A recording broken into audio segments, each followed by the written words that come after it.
Hello my friends, in this video I would like to tell you something about shading process of this face from 3/4 view.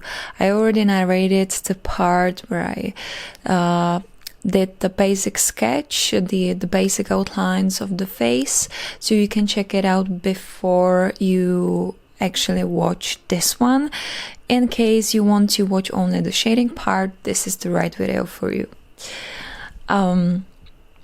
So I'm just right now I'm just outlining, I just outlined the face a little bit, and I'm already starting sketching or shading the nose, actually the part which is a little bit in shadow, so the root of the nose, as you can see on the photograph.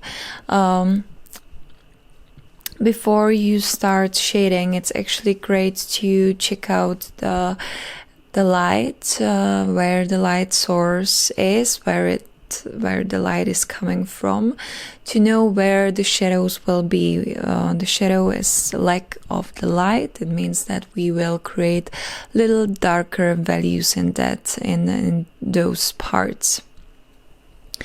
Right now I'm using HB pencil, so HB pencil is not such a soft pencil, it's a harder pencil, but or somewhere in the middle on the scale of grades, and I love to use the HB pencil or F pencil or H pencil. It depends on you. These are very similar grades.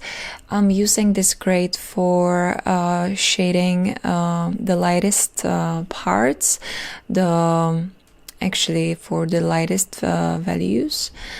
But in this case, in this sketch, I will be shading only the parts which are in shadows, and I don't want them to be so dark, so that's why I'm using the harder pencil for creating just light values. As you can see in here, I'm using a soft paintbrush for blending the shaded areas, and I'm also using the graphite absorbed with the paintbrush to use it also for shading and for some gradual transitions between the unshaded parts and the shaded parts. Right now you can see me using a mechanical pencil. I'm having a mechanical pencil with HB lead, and I'm also trying to use it for the second layer of shading the parts which I already shaded before. So I'm creating a second layer just to darken it a little bit. Actually, I do not use a mechanical pencil for shading so often, as it is a very thin lead. It has a very small diameter of the lead, but I just wanted to show you that you can also use it for shading. So if you keep the strokes closely next to each other, you can also use it for shading. So as I wanted to show you that it really doesn't depend on the tool so much, it depends on the technique you're using. So if you want to achieve some smooth results, smooth kind of shading, which is really great for realistic shading, and I love to use smooth shading in my drawings. I actually prefer them. It's always about keeping the strokes close next to each other, so there are no gaps between them. Even blending doesn't fix it when you don't keep the strokes closely next to each other. The blending actually doesn't help to get you a consistent shading part. So be careful about that. Use consistent shading. Keep the strokes close next to each other to achieve smooth results. Right now I'm still using right now I'm using graphite pencil in a regular wooden case. So we're getting back to the graphite pencils, the regular ones. I'm still using the same lead, so HB graphite pencil. The shaded parts, or the parts which will be shaded, are the ones lying in shadows. The little shadow is under her nose, on the bottom of her nose, around the contour of the nose, and also on her forehead, and around her eye, right under her eye, and also on the cheek, on the side of her lips, on lips, and under the lips, and also on the chin, and under her chin, on her neck. These are parts which will be shaded as the darkest ones, so with light shading, and I actually won't be shading all of the face, only the darkest parts. Right now I'm still using HB pencil, creating a little shading on her, under her lip, under her lower lip. Still using HB pencil to add a little bit of shading on her cheek.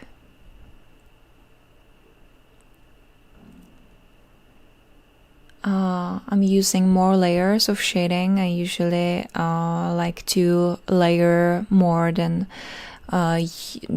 just using a softer pencil to create a darker value immediately in one layer. Instead of that, I like to use more layers with softer shading, so typically using harder pencil, creating soft light shading layers, or layers of shading. So right now I'm still trying to create more layers. Just try to control the pressure. Do not push the pencil too much, because when we try to push the pencil and create some shading, we will achieve this unwanted shiny effect of the graphite. So it's always better to not to push the pencil against the paper, and just create the layers very softly. And if you want to go darker, just use a softer pencil, it's okay, but do not push too much, because the pushing creates the shiny effect, which is really hard to get rid of. It's just not possible, it's there already. So be careful about that. And many artists actually do not like graphite because of this shiny effect, but it's simply its character, and we can't really do anything about it. And I'm still trying to create more layers of shading.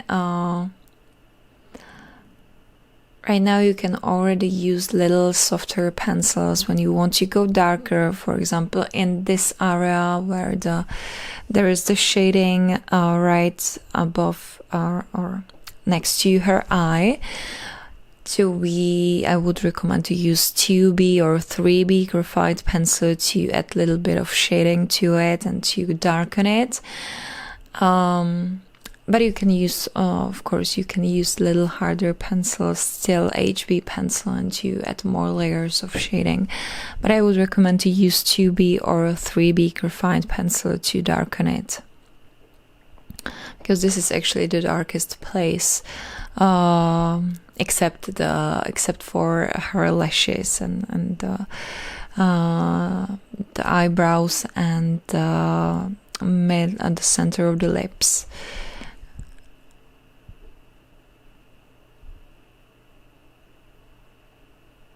I also love the process itself when I create very soft layers, because I like the slow process. I enjoy it much more when it's really slow and calm, and you don't rush it, and you don't push the layers or push the pencil to create darker tones. I just like to use it very softly and gently, and just to behave in a gentle way to my creations. And I like to build up the values very gradually, so it's coming to life very slowly, and it's such a relaxing and soothing effect on you as well. And also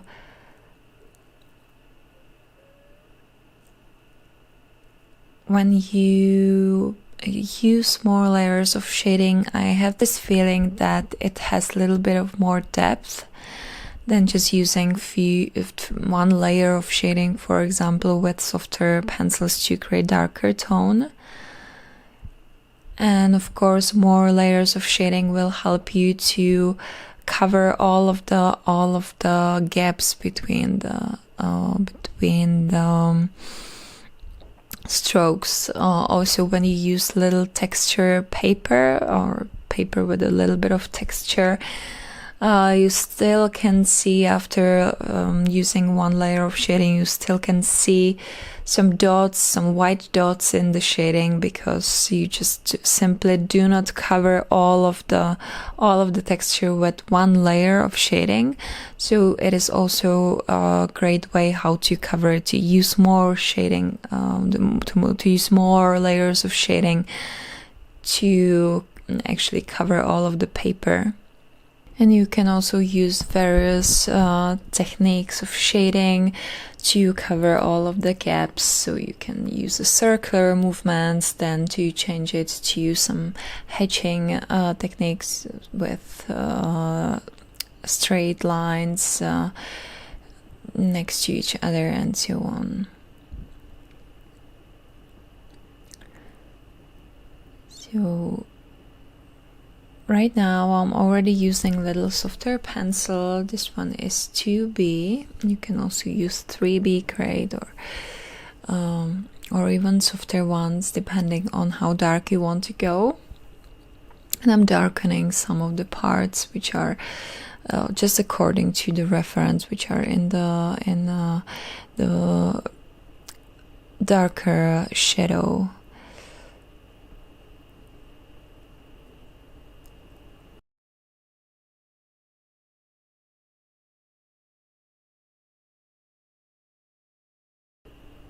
So especially the bottom of the tip of the nose.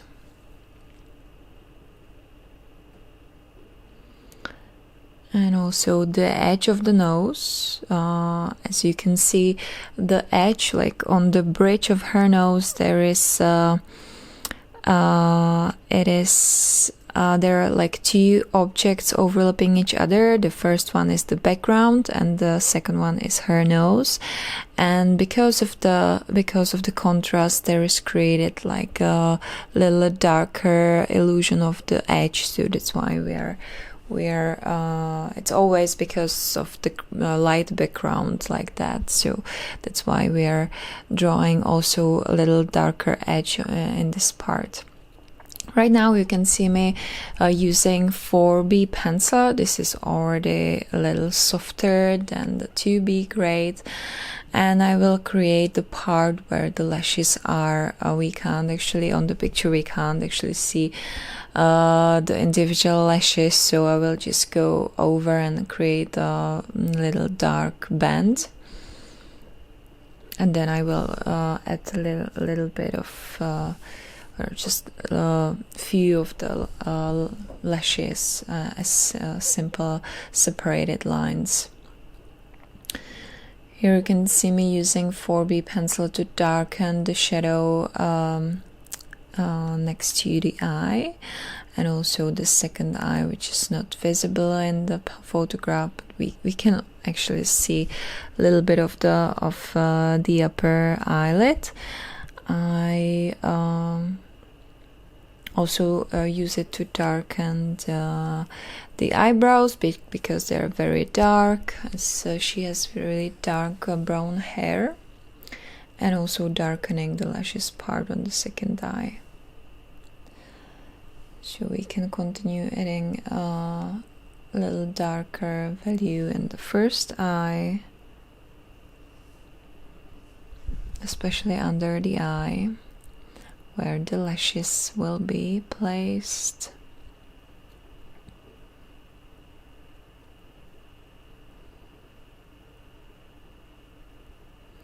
And right now you can see me using hatching technique, simple hatching technique. I don't even cross the lines, I just use simple straight line closely next to each other to fill the gaps. And I'm still using 4B grade of pencil. So this is really in such sketches where I don't go really dark, I'm using the 4B pencil as the softest grade of the pencil for the darkest parts, and I don't even need to push too much, because in these sketches, as you can see right now, I'm adding more shadow on the bottom of the tip of her nose, just to darken it. And I will also darken the center of her lips, because there is the dark shadow as the light, the upper lip is actually preventing the light from coming through, so there is really dark part in her mouth.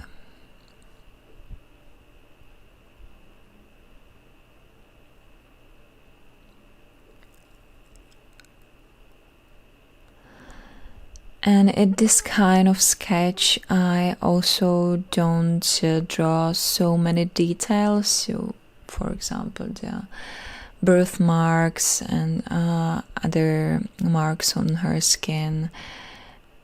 I don't really draw a texture of the skin. I don't create the wrinkles. The only wrinkle I created was on her eye. There is like a little fold on the upper eyelid.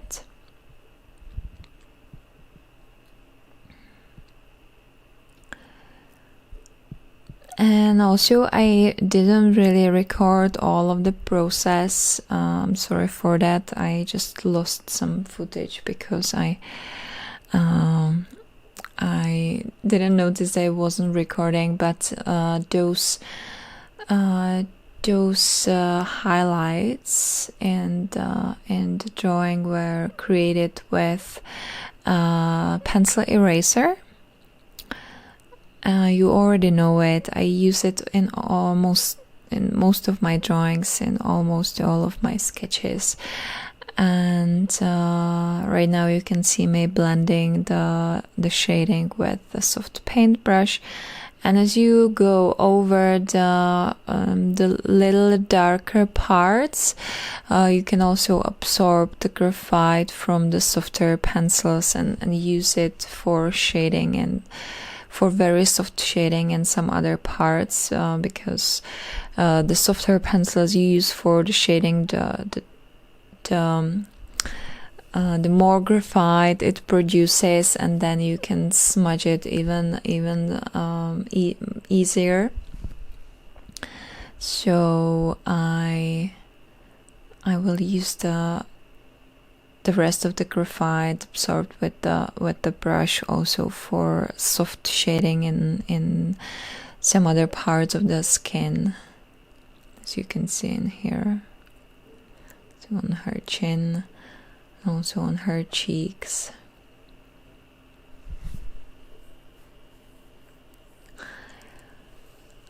So the pencil eraser is great for creating little highlights, as you can see on her eyelid, and also on her lips and on her nose. I created a little more highlights than actually are in the real life on the photograph. I do it sometimes because I like to create a little more contrast in the drawing. I just do it because I like it. And also contrast is always great when you want to achieve little more realistic results. even in quick sketches. So when you want to create realistic results, it's great to add more contrast, so to use more larger or wider scale of grades, to be able to go dark, really dark and really light, to build the layers, or to build the values from the lightest to the darkest parts. Right now you can see me using 3B graphite pencil, and I will shade the skin on her neck under her chin. So there's created a cast shadow again because the light is prevented from coming through because of her head, because of her chin and cheeks and the jawline. As the light is coming from the top, so there will be a shadow as well.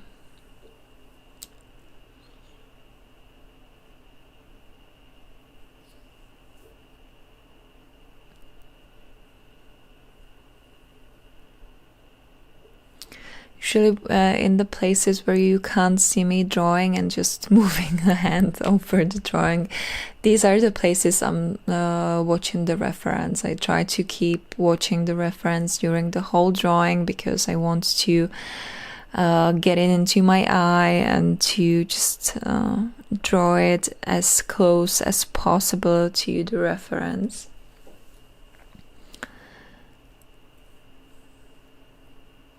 When you use references, you don't even, it's not about just copying the photograph, it's also about learning.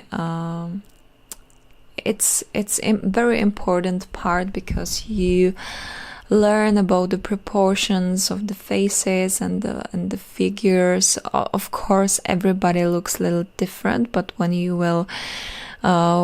want to draw without references, in my opinion, you can't really get to this process without using the references before, because you need to learn the anatomy of the person. You need to get it into your hand, into your muscle memory, how the face is constructed, because we keep looking at people's faces for our whole lives, but when you get a paper and a pencil and you just should draw somebody from a memory, it's very hard, believe me. So, because we are not watching them in order to get all of the proportions and so on, we just can see all the complex, all the object with all of the features together, and we don't really focus on separately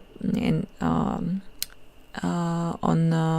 the individual parts. So I think it's very important part to start drawing from the references and then learn about the form, how the light is shaping the form, how the shadow is creating the form in front of our eyes as an illusion. So this is really important when you want to get into drawing without references. And right now I'm using HB pencil. You can use HB to 2B pencil to add a little bit of shading to her chin.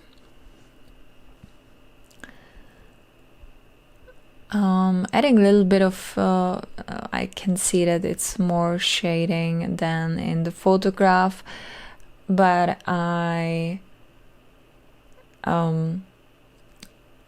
did it because of, I thought that it's illusion, that behind her chin there is really dark value, like a black one, almost black one. So that's why it looks that it's not so shaded in the lower part of her chin. But if there was no hair right behind and there was the background, as you can see right behind her nose, it would be shaded as well, because there wouldn't be the optical illusion that it's really light in the contrast of her hair. And I also wanted to tell you something about brands of pencils I use in this drawing. The most of the sketch is done with Faber-Castell pencils. I think they produce more graphite than the Kohler pencils.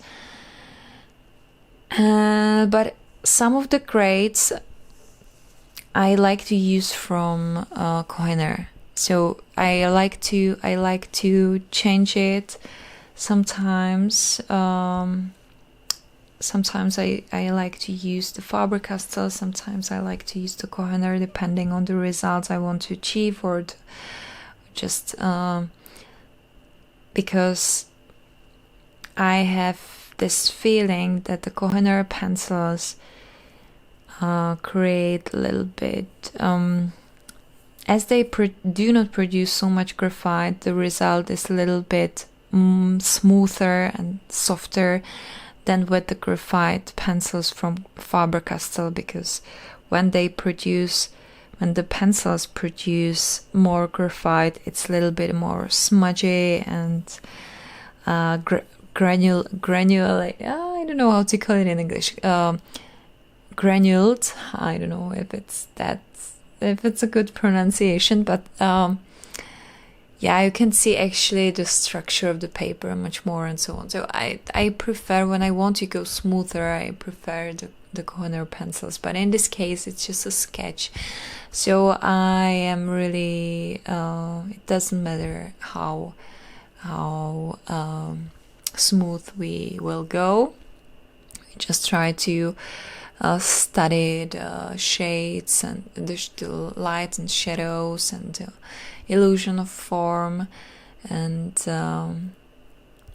all of the parts of the face. So we're not really getting into hyper realistic results as in some artworks. We are just making a study, so we don't have to be stressed about the smoothest results, and we don't have to be stressed about anything in this part, because we are not going to sell it to anybody. It's just for us. We can have this good feeling that we are working on ourselves. We are doing something for ourselves.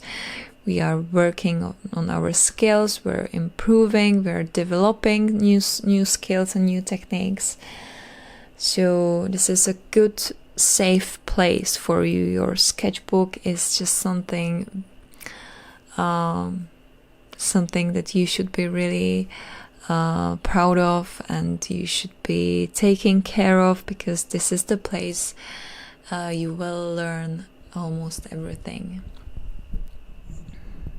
And also there is the hard work, not on some artwork you will draw in few weeks or in few months as a result of your practice. The real gold is in these pages of your sketchbook, because there is the hard work and tears and blood and tears and sweat and tears and the hours of work and the mistakes you're doing all over again. We are all doing all over again. We all, actually. I didn't mean to say you, because we all do mistakes. I erase it. Actually, sometimes I don't even erase. Sometimes I erase a lot. It really depends on the mood I have, on the picture I'm trying to recreate. There are many factors that have an impact on on how many mistakes I make during the whole process. But sometimes there are sketches I don't even make a mistake for the whole drawing. I just keep reshaping what I have done, and I don't even need an eraser. So it really depends. So you don't have to be worried about mistakes. Making mistakes is just part of the process. So don't be worried about this. it's really worth it when you spend the hours in your sketchbook and you try to observe things and you don't hurry. I don't think that it is good to overstep some parts of the process. Because when you try to make it easier for yourself, like using some tools that makes the process easier, you will just lose an opportunity to learn something new.